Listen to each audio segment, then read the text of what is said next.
नमस्कार साथियों। प्राचीन उज्जैन में बड़े प्रतापी राजा हुए।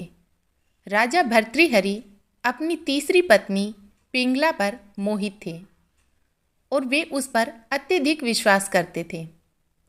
राजा पत्नी मोह में अपने कर्तव्यों को भी भूल गए थे।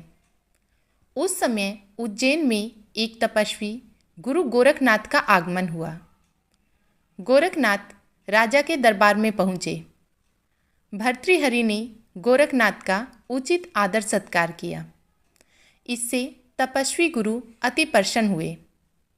प्रसन्न होकर गुरु गोरखनाथ ने राजा को एक फल दिया और कहा कि यह खाने से वह सदैव जवान बने रहेंगे, कभी बुढ़ापा नहीं आएगा, सदैव सुंदरता बनी रहेगी। यह चमत्कारी फल देकर गुरु गोरखनाथ वहाँ से चले गए। राजा ने फल लेकर सोचा कि उन्हें जवानी और सुंदरता की क्या आवश्यकता है।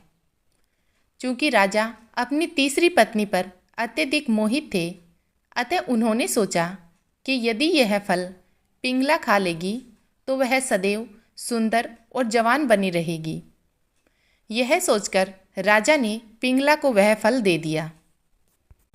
रानी पिंगला भर्तृहरि पर नहीं बल्कि उसके राज्य के कोतवाल पर मोहित थी। यह बात राजा नहीं जानते थे। जब राजा ने यह चमत्कारी फल रानी को दिया तो रानी ने सोचा कि यह फल यदि कोतवाल खाएगा तो वह हमेशा जवान बना रहेगा। रानी ने यह सोचकर चमत्कारी फल कोतवाल को दे दिया। वह कोतवाल एक वेश्या से प्रेम करता था और उसने चमत्कारी फल उसे दे दिया ताकि वेश्या सदैव जवान और सुंदर बनी रहे। वेश्या ने फल पाकर सोचा कि यदि वह जवान और सुंदर बनी रहेगी तो उसे यह गंदा काम हमेशा करना पड़ेगा। नरक के समान जीवन से मुक्ति नहीं मिलेगी।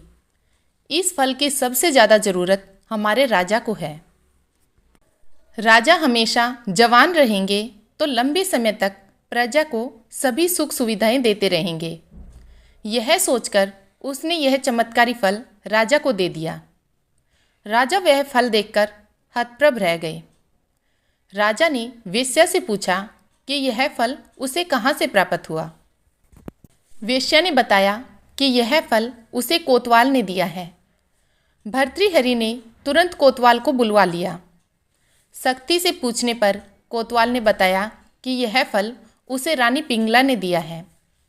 जब भर्तृहरि को पूरी सच्चाई मालूम हुई तो वह समझ गए कि रानी पिंगला उसे धोखा दे रही है। पत्नी के धोखे से भर्तृहरि के मन में वैराग्य जाग गया और वे अपना संपूर्ण राज्य विक्रमादित्य को सौंपकर उज्जैन की एक गुफा में आ गए। उस गुफा में भर्तृहरि ने 12 वर्षों तक तपस्या की। उज्जैन में आज भी राजा भर्तृहरि की गुफा दर्शनीय स्थल के रूप में स्थित है। राजा भर्तृहरि ने वैराग्य पर वैराग्य शतक की रचना की जो कि काफ़ी प्रसिद्ध है। राजा भर्तृहरि ने श्रृंगार शतक और नीति शतक की भी रचना की।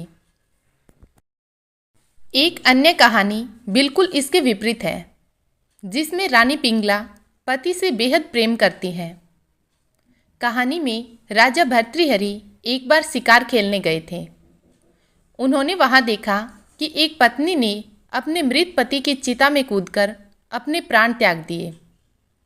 पत्नी का प्यार देखकर राजा भर्तृहरि बहुत ही आश्चर्यचकित हो गए। वे सोचने लगे कि क्या मेरी पत्नी भी मुझसे इतना ही प्यार करती है। अपने महल में वापस आकर राजा भर्तृहरि ने ये घटना अपनी पत्नी पिंगला को बताई तो पिंगला कहती है कि वह तो यह समाचार सुनते ही मर जाएगी। चिता में कूदने के लिए वह जीवित ही नहीं रहेगी। राजा भर्तृहरि सोचते हैं कि वे रानी पिंगला की परीक्षा लेकर देखेंगे कि ये बात सच है कि नहीं। फिर से राजा भर्तृहरि शिकार खेलने जाते हैं और वहाँ से समाचार भेजते हैं कि राजा भर्तृहरि की मृत्यु हो गई। ये खबर सुनते ही रानी पिंगला मर जाती है। इस घटना से राजा भर्तृहरि बिल्कुल टूट जाते हैं और अपने आप को दोषी ठहराते हुए विलाप करने लगते हैं। लेकिन गुरु गोरखनाथ की कृपा से रानी पिंगला फिर से जीवित हो जाती है। लेकिन राजा भर्तृहरि अपना सारा राजपाट छोड़कर गुरु गोरखनाथ के शिष्य बनकर वहाँ से चले जाते हैं।